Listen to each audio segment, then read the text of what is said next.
देवानां च ऋषीणां च गुरुं कांचन सन्निभं बुद्धिभूतम त्रिलोक्यशं तम नमामि बृहस्पति। जो देवताओं और ऋषि मुनियों के गुरु हैं और जिनकी तप्त स्वर्ण शरीर की कांति है, यानी जिनकी स्वर्ण जैसी आभा है, और जो विद्या के भंडार माने जाते हैं, महानतम बुद्धिमान हैं, तीनों लोकों के स्वामी हैं, ऐसे गुरुदेव बृहस्पति को मेरा शत शत प्रणाम, शत शत नमन। जी हाँ, मैं पंडित मनीष अवस्थी ज्योतिषाचार्य आप सभी का एक बार फिर अपने ज्योतिष के चैनल पर और इस नई वीडियो में एक बार पुनः स्वागत करता हूँ। देखिए, अगले महीने यानी मई के महीने में 14 मई 2025 को रात्रि 10:35 पर बृहस्पति अपना राशि परिवर्तन करने जा रहे हैं। रात्रि 10:35 पर मंगल के मृगशिरा नक्षत्र के तृतीय चरण में बृहस्पति का प्रवेश होगा 14 मई 2025 को, और इस चरण प्रवेश के साथ ही बृहस्पति का मिथुन राशि में, जो मित्र बुद्धि की राशि मानी जाती है गुरु के लिए, प्रवेश सुनिश्चित हो जाएगा। 14 मई 2025 से लेकर सामान्यतः 1 जून 2026 तक बृहस्पति मिथुन राशि में ही संचार करेगा,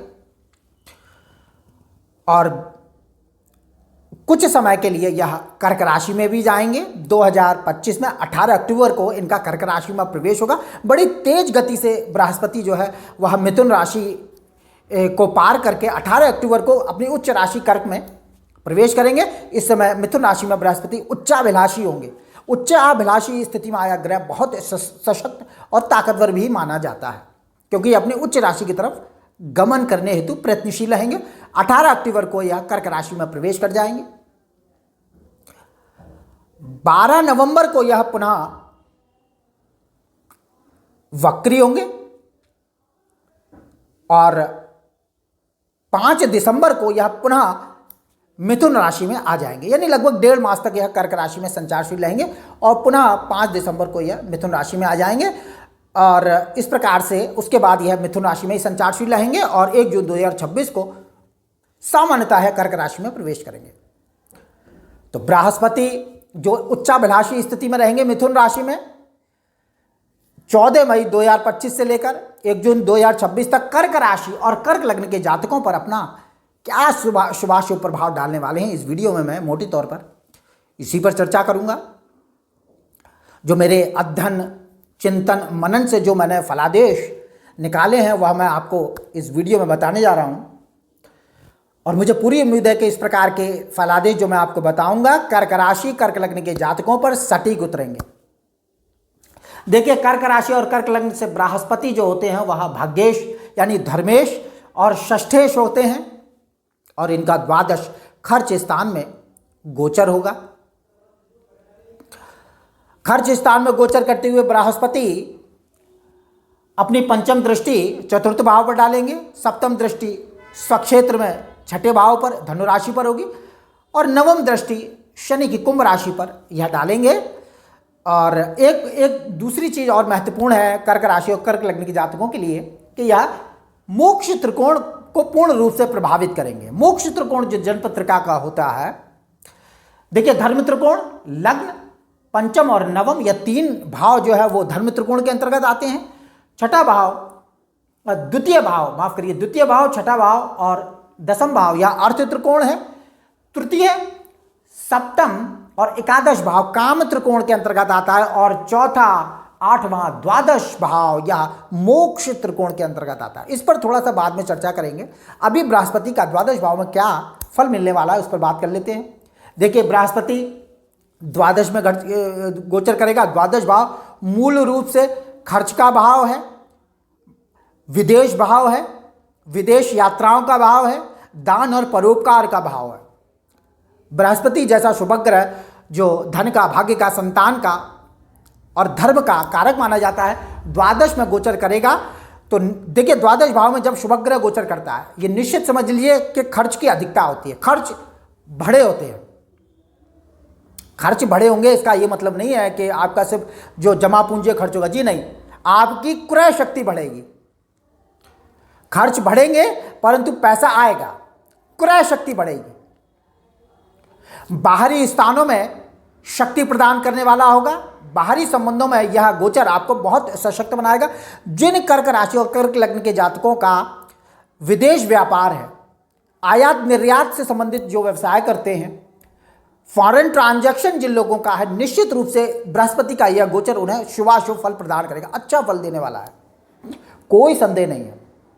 जिन लोगों पर कर्ज की मार अब तक पड़ती रही है, यानी जो कर्ज में दबे हुए हैं, निश्चित रूप से इस गोचर में कर्ज से मुक्ति मिलेगी, यानी ऋण से छुटकारा मिलेगा।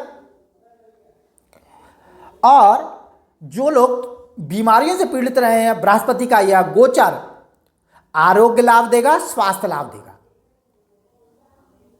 सभी प्रकार के क्लेश व कष्टों से छुटकारा दिलाने वाला यह गोचर होगा, क्योंकि द्वादश भाव में अगर शुभ ग्रह बैठा हो और उसकी दशा चल जाए तो इस प्रकार के शुभाशुभ फल प्राप्त होते हैं। गोचर से अगर शुभ ग्रह गोचर करे द्वादश भाव में तो निश्चित रूप से ऋण से, रोग से और शत्रुओं से मुक्ति दिलाने वाला काम करता है।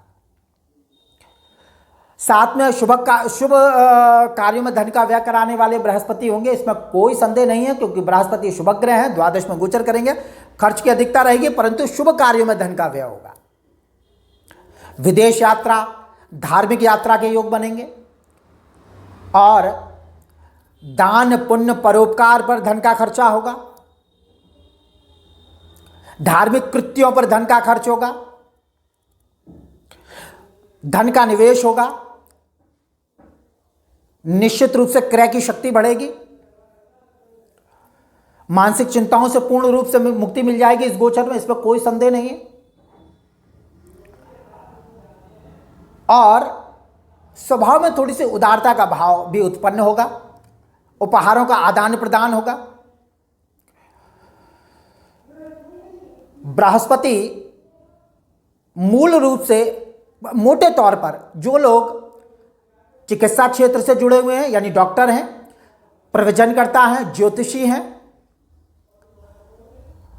और अध्यात्म से जिनका संबंध है, उनके लिए विशेष शुभ फल प्रदान करेगा। देखिए, कर्क राशि और कर्क लग्न के जातकों के लिए अध्यात्म में विशेष रूप से प्रगति और सफलता के मार्गों को बृहस्पति स्पष्ट करेंगे। आप जन कल्याण संस्था,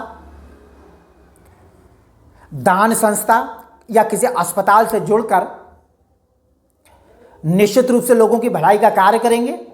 बृहस्पति इन कार्यों में आपको प्रवृत्त करेगा, क्योंकि बृहस्पति भाग्येश होकर, छठे भाव का भी स्वामी होकर द्वादश भाव में खर्चा करेगा, यानी कि कर्क राशि कर्क लग्न के जातक गरीबों की किसी मामले में सहायता करेंगे जो रोग से संबंधित होगी विशेष रूप से, यानी गरीबों को दवाई का खर्चा, इलाज का खर्चा इस किसी भी रूप में कर्क राशि कर्क लग्न के जातक देंगे।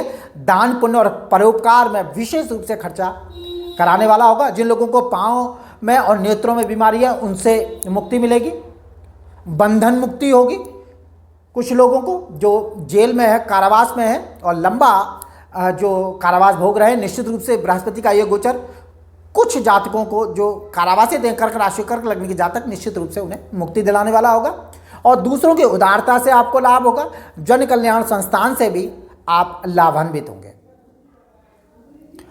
तो बृहस्पति का यह गोचर मोटे तौर पर बहुत शुभाशुभ फल को देने वाला होगा।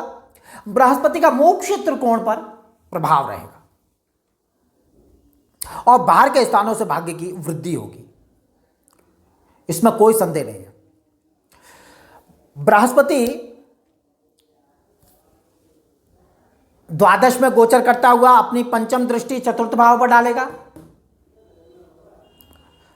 तो निश्चित रूप से भाग्य और परिश्रम से घरेलू सुख के साधनों में वृद्धि होगी, मातृस्थान की सुख शक्ति प्राप्त होगी, इसमें कोई संदेह नहीं है। बृहस्पति सप्तम दृष्टि स्वक्षेत्र में छठे भाव पर डालेंगे तो धन के खर्च से और भाग्य की शक्ति से शत्रु पक्ष पर प्रभाव डालने में कामयाब रहेंगे, इसमें कोई संदेह नहीं है। और बृहस्पति की नवम दृष्टि अष्टम भाव पर पड़ेगी, कुंभ राशि पर जाएगी।